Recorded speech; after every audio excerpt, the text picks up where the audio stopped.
Résister, c'est s'opposer, et résister, c'est créer. La résistance des esclaves commençait très tôt, dès le début, dès lors qu'ils arrivaient ici, quand les Africains arrivaient ici. Et d'ailleurs, il est noté que beaucoup de marronnage s'effectuait dans les premières semaines. Parce que les nouveaux arrivés qui avaient des difficultés donc, à s'acclimater, forcément, qui se retrouvaient sur une terre nouvelle, étaient portés, disons, à marronner.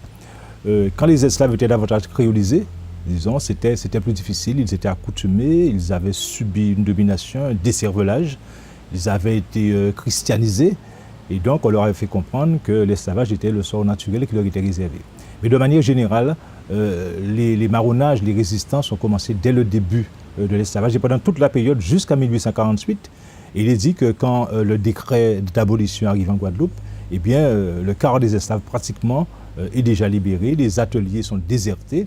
Et il y a plusieurs écrits, disons, qui signalent ça, que l'esclavage en fait est quasiment aboli quand le décret arrive. Sur toutes les terres de Guadeloupe, dans toutes les communes, il y a des lieux de marronnage. Et si je prends une commune que je connais particulièrement, celle de Petit-Bourg, toute la zone de Bergette-Juston était parsemée de camps de marrons. Et également, dans les deux mamelles, là, le camp des Keller, entre Petit-Bourg et Pointe-Noire, qui est très connu, qui est un camp de marronnage qui a existé pendant longtemps. Je rappelle aussi que l'esclave qui a été peut-être plus longuement en désertion a été capturé également de cette zone-là, la zone de Bergette-Juston. C'était Mokachi, qu'on appelait le roi des bois, qui a été marron pendant quasiment 25 ans, jusqu'à ce qu'il soit capturé.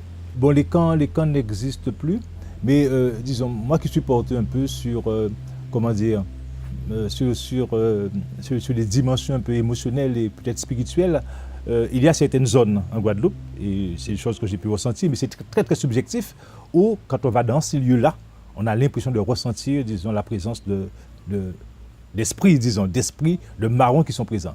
Et j'ai eu l'occasion de le dire dans certaines sections, notamment à Juston, où quand on allait là, c'est un lieu de marronnage, un lieu où des esclaves ont été assassinés, parce qu'il y avait des patrouilles qui sillonnaient le quartier pour capturer des esclaves. On a l'impression d'entendre quelque part, mais c'est très subjectif, et les pleurs, les cris, les gémissements des esclaves torturés et puis assassinés.